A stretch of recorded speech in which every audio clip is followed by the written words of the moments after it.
Hey everyone, my name is Nihao Tian. Today I will bring you an application aims to solve a real problem of nuanced sentiment understanding by building a fine-grained multi-label emotion classifier, the multimode classifier. First, let's import libraries and datasets. We loaded the datasets from the Hugging Face called Go Emotions dataset. This was a strategic choice because it provides a large volume of data, like 211K rows of text data, which is crucial for training a complex model. The dataset is derived from the Reddit comments, which is realistic, conversational, and nuanced human language. It features 27 distinct emotion labels, allow us to move far beyond simple negative and positive classification. Now as you can see, we converted a specialized NLP data structure into familiar pandas data frame for analyze and visualization. Yes. As you can see, we have the text, we have ID, we have author, we have parent ID, linked ID, and a lot of metadata. Now let's go to the next step, the pre-processing. First, the feature engineering. We perform feature engineering by dropping the metadata because most of them are unnecessary. As you can see, I introduced before, we have ID, author, but most of them are unnecessary. Only the text and the emotion labels are matters. We only need text and emotional labels, so we perform this. We run this code block, and especially this part.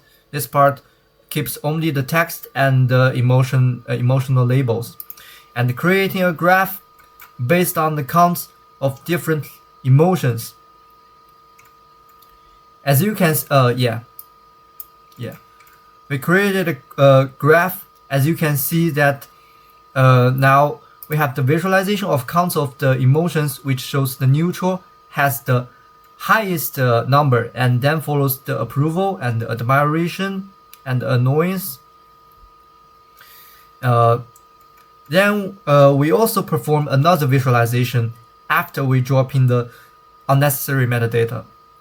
As you can see now, we only have the text and the emotion labels.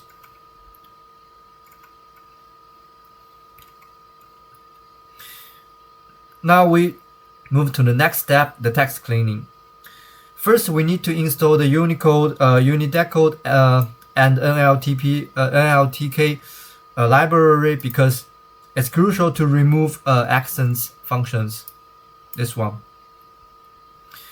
As you can see, we use functions such as the white space remover to prevent tokenization errors, remove special characters, so we can focus model on emotion, and remove punctuation and numbers to handle mixed punctuations.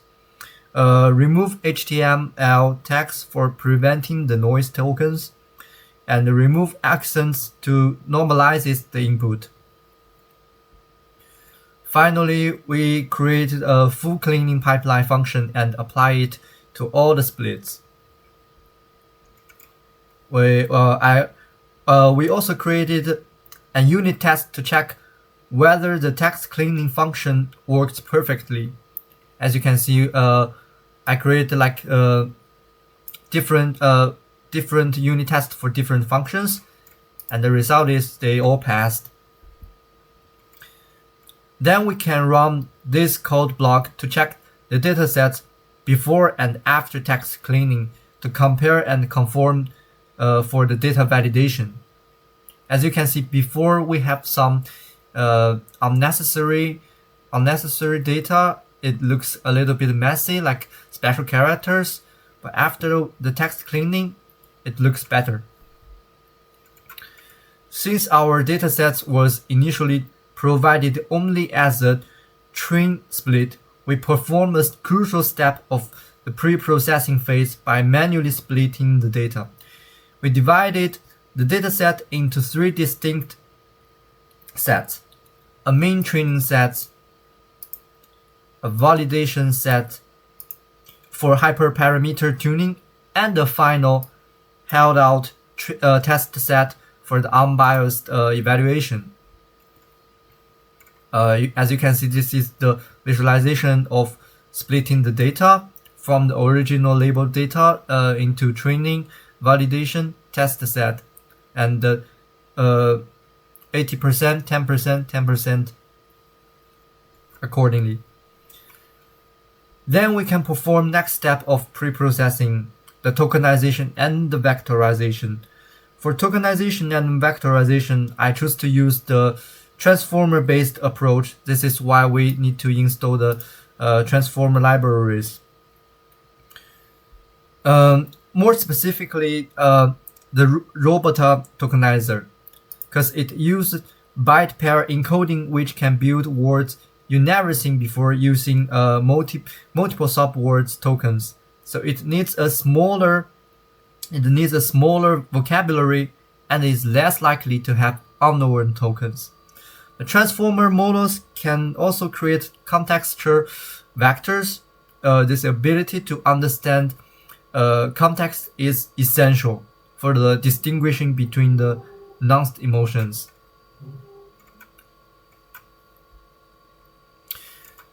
I also performed the visualization of vectorization result in TensorFlow projector, and this is the code block. You can run it to generate the vector and the metadata file to use it in the TensorFlow projector website. For saving time, I will just show the image. As you can see, it's in a fine shape, and this is the result after we input some keyword, the happy, the sad. Then we can proceed the next crucial step, which is training the machine learning models. For the first model, we use the logistic regression plus TF-IDF. This is a classic combination for text classification baseline due to its simplicity and effectiveness. Its role is to serve as the performance floor, the minimum acceptable score that my more complex models must surpass to justify their increased complexity and computational costs. It's also called benchmarking. As you can see, the micro F1 score is low, and the accuracy. After that, we can go to it doesn't take too much time to complete the training the first model, but compared to the second one. The second model took quite some time. Okay, let's continue. After that, we can go to the second model, the shallow multi-layer perception. The goal is to introduce non-linearity to our system. While model 1 was fast and simple, it was limited because it could only find linear relationships in the data. The MLP has which is the second model, has the 2 hidden layers that uses ReLU activations. Yes, uses ReLU activation function, allow model to map high-dimensional TF-IDF vectors to 27 emotion labels through the complex nonlinear boundaries. We use binary cross entropy here, binary cross entropy loss, and sigmoid activation here on the final layer, which is mandatory for the multi-label problem. Allow a single text can express both joy and admiration simultaneously. Yeah, it took quite some time to actually complete the task, to complete the training. Now we go to the third model. The third model represents the most complex model, the bidirectional long short-term memory. The core of this model is the BIL-STM layer. Unlike NLP, this model is designed for sequential data like text. It captures context by reading the sentences both from left to right and right to left. This allows it to better understand how the words at the start of a sentence influence the meaning at the end, which is crucial for accurately classifying the nuanced emotions. Yeah, as you can see, it also took quite some time to train this model, but we get even better micro F1 score compared to the second one. Yes. And also the better accuracy. And now we have the conclusion. After running all three models, we can conclude that it shows a clear progression in performance as we increased complexity. As you can see, our second model boosted micro score significantly. As you can see here, yeah, let me check. Yeah, this is second model. We have the score compared to the first model. It's significantly boosted. This justified the need of deep learning to handle the multi-label nature of Go emotion datasets. Finally, our target model, the BIL-STM, leveraged its ability to understand the sequence and the context of the text. This led to highest overall performance here and here. With better micro F1 score and best AUC ROC score, the result is clear. The most effective model we built, the BIL-STM, is the one that accounts for word order. The increase in complexity was warranted, and the final score met our goal of creating a robust, scratch-trained model for multi-label emotion classification. Now we come to the evaluation. While the numbers prove that the BIL-STM is the best model, we must look at why. We must test, we must justify, verify why. We can conduct a qualitative error analysis, evaluate on our test data to see where the NLP model would fail, but the BIL-STM model succeed by understanding the context. As you can see, we're giving a text. First, we look at the shallow NLP model. Because this model uses a bag of words approach, TF-IDF, it only sees the strong negative vocabulary like fucking up. It struggles to connect these words sequentially to the final result of the mild frustration, leading it to predict non-neutral. Here, as you can see. Yes, it failed to classify the emotion entirely. Now look at the BIL-STM model. This model is trained on word order. It processes the text sequentially and recognizes the intense, the negative sentiment. It classifies the emotion as anger. This is a critical distinction. The BIL-STM recognizes the strong negative intent of the message, whereas the NLP missed the emotion completely. Now we can actually, as you can see, it doesn't really suit the true labels. It's anger, and but the true labels is annoyance. But the point is that compared to the NLP models, it can actually detect the emotions. That's what matters. Now we can actually package all of them into our application, the multi-mode classifier. As you can see, after we input our sentences, it can detect the emotion if you run this block. For example, I will try to run some, input some text.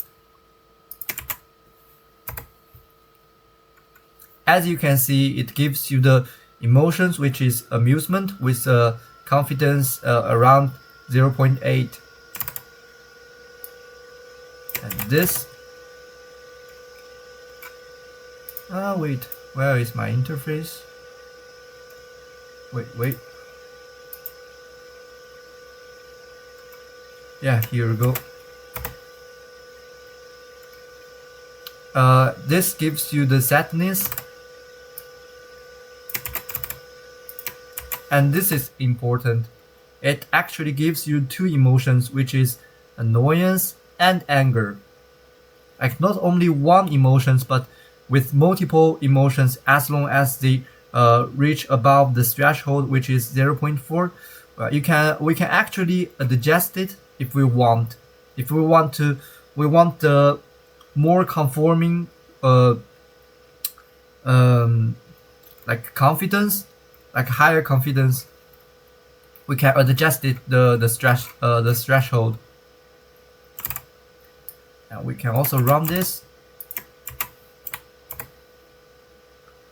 This is detected as admiration, and also this.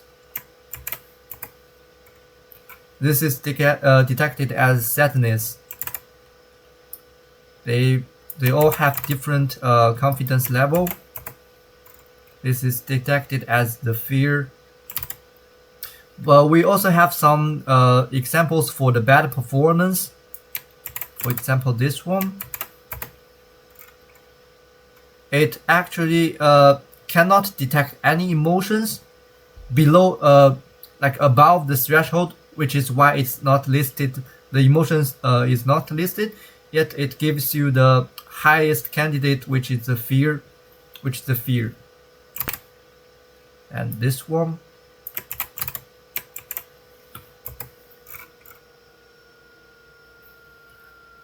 Yeah, this one also gives you the neutral. No, this one, it also gives you no emotions, but with highest candidate, which is neutral with 0.3 confidence. And this one.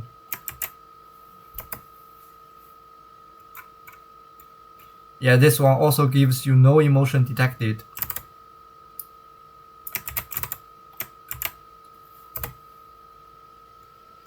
And this also gives you no emotion detected.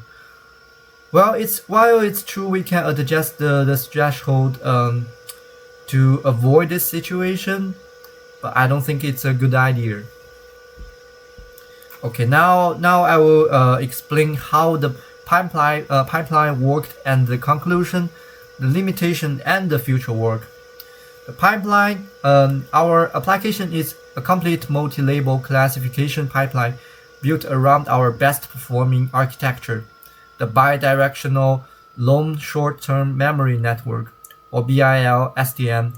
The process starts with raw text undergoing tokenization. Well, before that we also undergoing the text cleaning. Also undergoing tokenization using Robota-based vocabulary. This converts words into numeric IDs.